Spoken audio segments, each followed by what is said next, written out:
Most important skills in gymnastics, or shapes in gymnastics, are hollow and arch. So that's what we're starting with.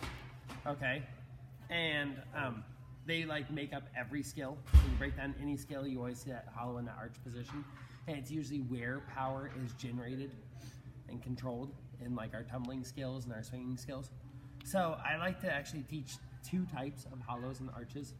And so one of the hard things is actually getting the kids to get into the proper shape and into the right position, because they don't know what it is, so they don't really get it. So I just want to try and get like the creative juices flowing and get you thinking about hollow and arch and how to implement it into your classes and how to do it in like every event or every lesson plan. So I do two kinds of hollows and two kinds of arches. We do low hollow, and I have the kids sit in a pike with their hands on their knees, and they just lean back until their fingers go just to the top of their knees. And I call this low hollow, because they're doing it more through their hips and holding that position down lower in their body, like through their butt. And this is really good for when kids are snapping over the top and they're round off and they're snapping those toes over and trying to get the toes in front. They want that lower hollow, right? And then we have high hollow, and the high hollow I do the other way. So we start laying down and putting our belly button away. Laying down, and then they lift or they sit up to hollow. So they sit up this way, and now they're really engaging the core and the chest through that hollow body position. But no toes up? No toes up. So I do it this way because I wanna isolate those two, because I want to be able to, I want, like on bars, I want the kids to be able to pull that hollow from up high in their shoulders and really get that bar, really get that shape happening up on the top of the bar. You know, we can work both shapes when we start doing like hollow body rocks, when we start moving through that shape, because now they have to use both. You know, they low hollow, they get the toes up, and then they high hollow, they get the shoulders up. Okay? So when we're holding, I like to kind of isolate those, because like I said, high hollow is really good for that tap swing on bars to get those kids to start cresting over the top of the bar. Okay? So those are kind of some ways that I get the kids into the shape. You can do the one where they sit on the wall and they kind of, you know, feel those two different. I call it a bucket. I think I heard that from someone. But they have a bucket down here and a bucket up here. I think it was Allison Arnold, actually. But, so they try and move both buckets independently, keeping this bucket still where the ribs are and tipping just their hips, you know, for the hollow and the arch, and doing the same thing on the top and trying to isolate, using those two things independently. Okay? So like I said, building these into a lesson plan, like you don't have to necessarily sit there and go out onto the floor and just do arches. You know, there's a lot of skills that isolate these positions, and anytime that you get the kids to hold that position, you're working that position, and you're helping to ingrain that motion and that movement. Okay, so just side stations for anything are just hollow body holds, like we were doing hollow body rocks. I have my band over here.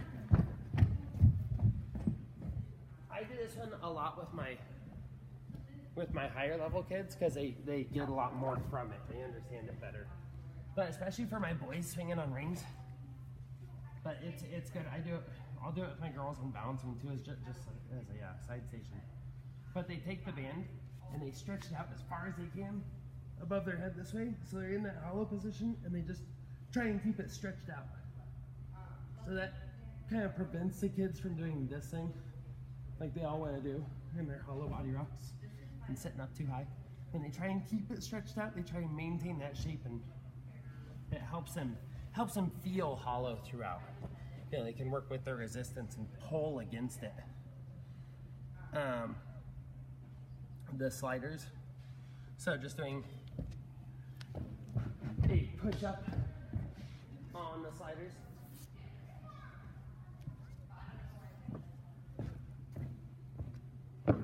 Right, and doing this one, where they're just dragging it or pushing it. Do we have more of those? They're somewhere. They're kind of like all over the place. I think We had a lot of them. I always try and keep these in like the bucket, at least a couple of them. And there's some in the red room too. But this one, the kids are going to want to sag and arch.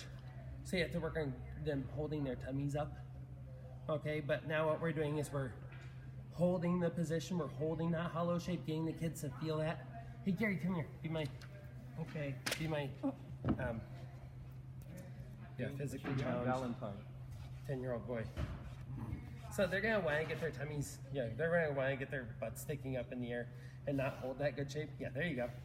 Okay, but if you can get the kids to like hold it for a second and make this your spotting station, kind of push on their ribs, pull it in, and you tell them to try and walk in that position. And now they're maintaining shape while engaging opposite muscles. Okay, and this is gonna be really important when they're trying to do like round offs and they're trying to squeeze their feet together to that hollow body position. Or working those arms stretching over the top, but maintaining that shape. So anytime we can kind of hold a position and work another muscle group, we're helping these guys learn how to stay tight and do good gymnastics. Okay, and then candlestick rocks or jumps.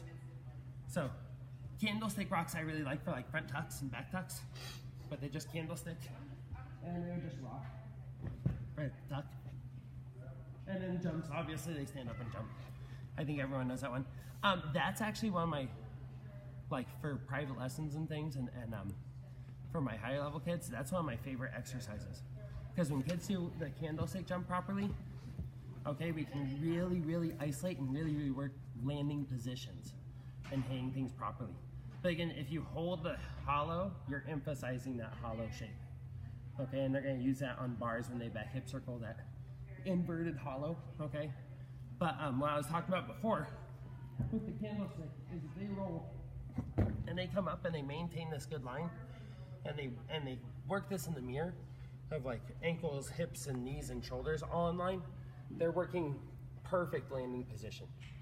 And they do it a bunch, right? So then do it up on that if it's too hard, but then they would jump and try and land in that same position with everything in line again. Keeping our knees safe, right, Nate? Mm-hmm. Okay, so on individual events, I'm gonna try and speed up a little bit because we're going a little slow. So on individual events, like how you could work hollows on vault. Hey, Olin, stand up. I need everyone to walk with me. We're gonna be like in this general area. That was my feet. All right. Kind of close.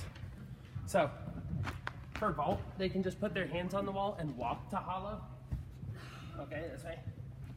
And maintain that shape. Try and walk those feet out as far back as they can.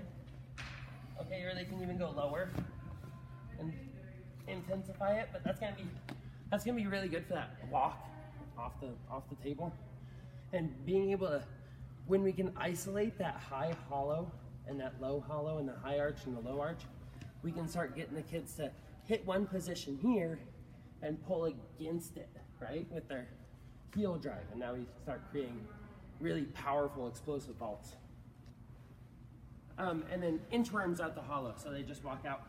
I always tell the kids, get your arms by your ears. Otherwise they do this thing and they're not actually in hollow, they go out. They're like, okay, I made it. But if they get their arms to their ears, they have to hold that position, okay? It's one of those where you're kind of taking the ability to cheat out of the exercise by just getting them to emphasize certain points of the exercise. You can do that with a slider also. Yeah, and they Yeah, pull exactly. the slider up. Yeah. Really good for presses too. I like that one a lot. Yeah. And even toes on the wall with your feet about 6 inches off, and then slide out and move your hands further and further out. Oh yeah. Walk the hands out further. Again, working that walking position in that. Slide almost like a push-up position. No, I like that too. So like I said, I just want to get the creative juices flowing. Like, okay, how can I start having a lesson plan? Like, okay, we're working hollow body this week, but we're on floor and beam. How can we work arch body this week, but we're on bars and vault, or bars and floor, okay? That way you can start getting a lot more shapes in our classes, because once we can teach those really good shapes, movement between those shapes becomes much easier. Okay, so bars, they can just do hollow body hang. Okay, lifting the hips up, not lifting the toes up, and making that pike. I like doing it on high bar, you can do it on high bar, obviously just hanging on there. You can do it on low bar too. And I'll do this a lot with my teen boys because they're working a lot of swinging things, but it's still good for the other kids to understand that shape.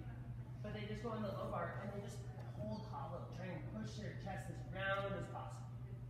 Okay, so that chest tries to get as round as they possibly can as they're holding it. Hey, Ollie, scoot closer so we can hear it. Thank you. Thank you.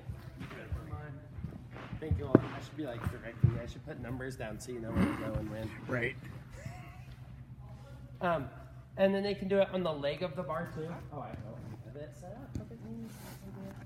So, I like doing this one a lot because with my cartwheels, they never go on this bar anyways. So now I can get like 4 more kids on one bar. Okay? But they just hold on and then they try and make the hollow shape. Or they make candlestick. And they make hollow up here. Okay, but now we can work leg lifts too. Leg lift up to hollow, but now we're still working that hollow body position. And it's just like the invert hold that I'm holding for the back hip circle.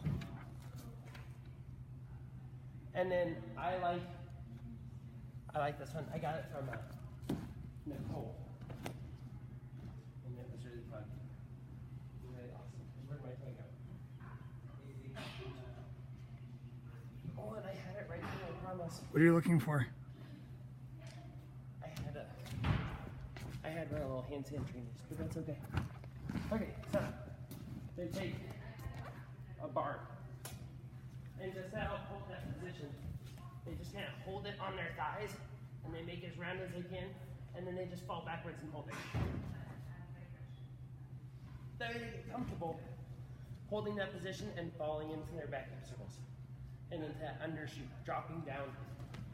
Instead of sticking their butt out and trying to catch themselves. I'd do it like into the foam pit though, where they can't really hurt themselves. And probably with a softer bar. On beam, the hollow is kind of hard on beam, but they can lay down and do a hollow body hold. Just make that one of your stations, okay? I probably wouldn't do it on the high beam, especially not with my littler ones, but they can lay down on top of the housing and do hollow, like on the low beam that's good one. Just keep it in the lesson plan, keep it in the stations. And then they can do just like on bars, they can hold on and do the leg lifts on there, just like we did on bars. So, and floor, same thing, kind of like vault, they can do the inchworms is one. Hollow bodied handstand. I like this one a lot. Nate, Nate's seen me do this because he's worked with me before. I do this all the time for round offs especially. Can you just do like spider crawl to handstand? So Nate does his spider crawl handstand, and if you want to make a hollowed handstand, we would want him to round his shoulders, squeeze your butt around your shoulders. Okay? He can also do it the other way. So like anytime that the kids are working handstand up against the wall, they're going to be either arched or hollowed, especially if they're on a wedge mat. Unless they're like walking all the way up the straight, which most of our kids just aren't strong enough for. Yeah, kick up the handstand. I like this one a lot where he holds only his shoulders on the wall. So put your shoulders on the wall and stretch those toes up to the ceiling. So he's holding more of like a candlestick position. Booty up. There you go. Can you hold it there? It's hard. Yeah. Okay. Now what the kids are also learning is they're learning how to like save that handstand too, and work in those saving positions. And the last one is cartwheel up the handstand. Yeah. And put your hands like way out here.